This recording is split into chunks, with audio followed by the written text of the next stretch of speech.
आज अपनी बच्ची की आंखों में आंसू देखकर दिल तार तार हो गया।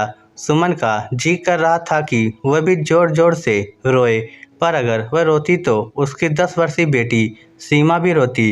अंदर दोनों माँ बेटी एक दूसरे के आंसू पोंछ रही थी। वही बाहर उसकी जेठानी का चिल्लाना अभी भी जारी था। गलती सिर्फ इतनी सी थी कि सीमा ने अपनी ताई जी से घी लगी रोटी मांग ली थी। इसमें ताई जी ने ना सिर्फ सीमा के गाल पर चांटा खींच के मारा, बल्कि उसकी माँ को भी बहुत भला बुरा कहा और अभी भी बाहर खड़ी गालियां ही दे रही थी। सास ने चुप करना चाहा तो सास को ही 2 बातें सुना दी। सुमन इस परिवार की छोटी बहू थी। सुमन ने जब अपनी 12वीं की पढ़ाई पूरी की थी तो उसके पिताजी का एक्सीडेंट हो गया।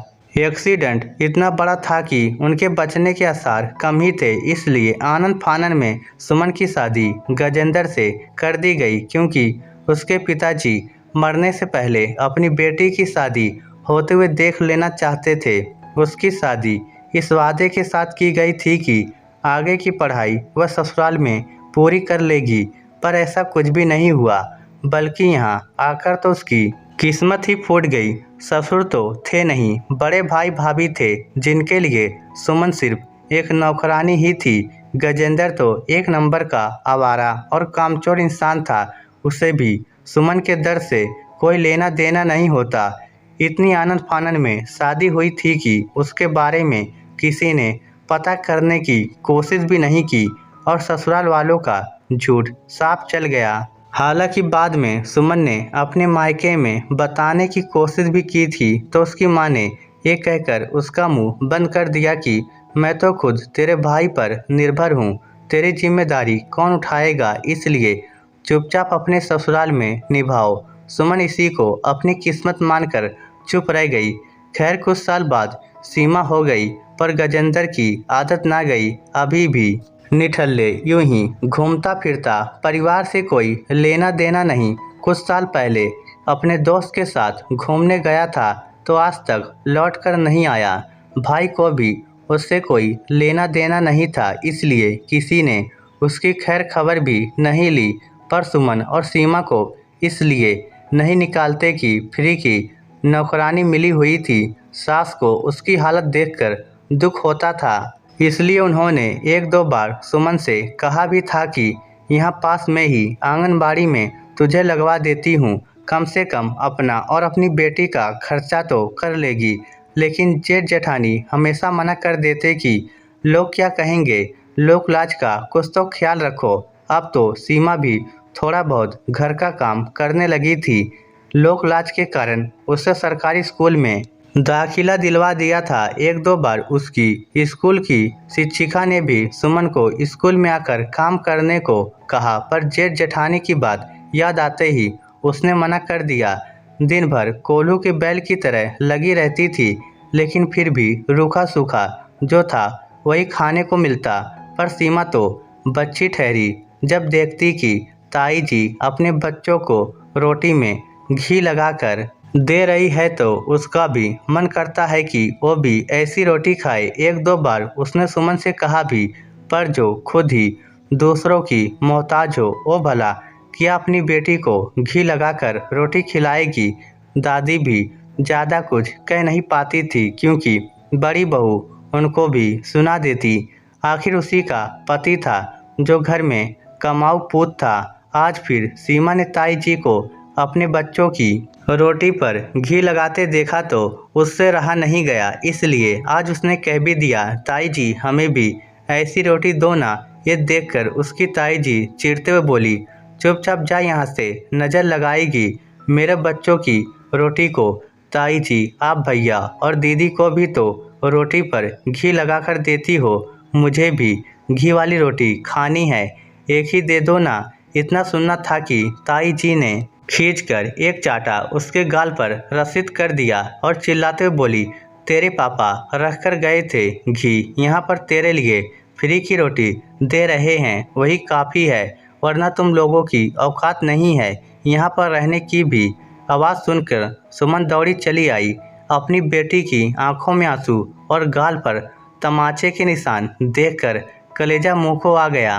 चुपचाप उसे अपने साथ कमरे में लिवा लाई। क्यों गई थी वहाँ? तुझे पता है ना तेरी ताई जी का स्वभाव कैसा है, जो रूखा सूखा मिल रहा है चुपचाप खा लेती। बेवजह उनसे घी वाली रोटी मांगने की क्या ज़रूरत थी? मुझे भी घी वाली रोटी खानी है माँ। मैं क्यों घी लगी रोटी नहीं खा सकती? सीमा ने रोते हुए कहा। क्योंकि उन्होंने हमें घर में रहने की जगह दी है, वही बहुत है। हमारी किस्मत में घी वाली रोटी नहीं है। सुमन उसे समझाते हुए बोली। क्यों नहीं है माँ? हमारी किस्मत में घी वाली रोटी क्यों नहीं है? उनके घर का सारा काम तो हम लोग करते हैं, फिर हमें घी वाली रोटी क्यों नहीं मिलती? हम भी तो इसी घर के लोग हैं। सीमा रोते रोते बहुत कुछ बोल गई। बेटा तू समझती क्यों नहीं? हम उनके जैसे नहीं हैं, हमारी किस्मत उनके जैसी नहीं है। सुमन बेबस होते हुए बोली। हम उनके जैसे क्यों नहीं हैं माँ? हमारे भी तो 2 हाथ 2 पैर हैं, फिर हमारे लिए नियम अलग क्यों? सीमा ने कहा तो सुमन चुप हो गई। अपनी बेटी को रोता देखकर और उसकी खरी खरी बातों को सुनकर आज सुमन के अंदर बहुत कुछ टूट चुका था। आखिर कुछ गलत तो नहीं कहा था। सीमा ने 2 हाथ 2 पैर तो उसके पास भी हैं, तो वह अपनी किस्मत की चाबी किसी और के हाथ में क्यों दे रही है? पूरी रात वह सोचती रही। सुबह उठी और जो घर के काम काज हुए वह किए। बाकी जेठानी जी के लिए छोड़कर बैग उठाकर अपनी बेटी के साथ निकलने को तैयार हुई। बाहर आते ही जेठानी जी ने रोक दिया। कहाँ जा रही है सुबह सुबह बैग उठाकर? जीजी, आज से मैं सीमा के स्कूल जा रही हूँ। इसकी मैडम मुझे कई बार बोल चुकी है, तो आज से मैं वहाँ काम करने जा रही हूँ। सुमन ने आत्मविश्वास के साथ कहा। तो बाहर जाकर कमाएगी, अब हमारी नाक कटवाएगी तू? लोक लाज का कुछ ध्यान भी है तुझे? जेठानी हाथों को नचाते हुए बोली। मेरी पूरी जिंदगी रोते हुए बीती है, पर अब मेरी बेटी नहीं रोएगी। पिछली बार मुझे अम्मा ने आंगनवाड़ी में लगाने के लिए कहा था, लेकिन लोक लाज के कारण आप लोगों ने मुझे चुप करा दिया। अगर ज़िंदगी मुझे दोबारा मौका दे रही है तो मैं लोक लाज के कारण क्यों घर में बैठूं? मेरी बच्ची को भी घी वाली रोटी खाने का हक है, और उसका पिता ये नहीं कर सकता तो उसके लिए घी वाली रोटी मैं कमाऊंगी। ओहो, बड़ी जुबान चल रही है। और ये बाकी का काम कौन? तेरे घर वाले आकर करेंगे। चुपचाप घर में रह और घर का काम कर, वरना घर से धक्के देकर निकाल दूंगी। जेठानी सुमन को डराते हुए बोली। जैसे मैं इस घर की बहू हूँ, वैसे ही आप भी इस घर की बहू हैं, और ये मकान आपका नहीं है, हमारे ससुर का है। इसमें उतना ही हक मेरा भी है जितना आप लोगों का है। तो आज के बाद आधे काम आप करेंगे और आधे मैं करूँगी, और आपसे ना हो सके तो मुझे अलग कर सकते हो। अब मुझे कोई परेशानी नहीं है, पर अब मुझसे तमीज़ से बात करना, क्योंकि अब मैंने रोना छोड़ दिया है। सुमन के मुंह से ये सब सुन करके उसके जेठानी के मुंह से शब्द ना निकला।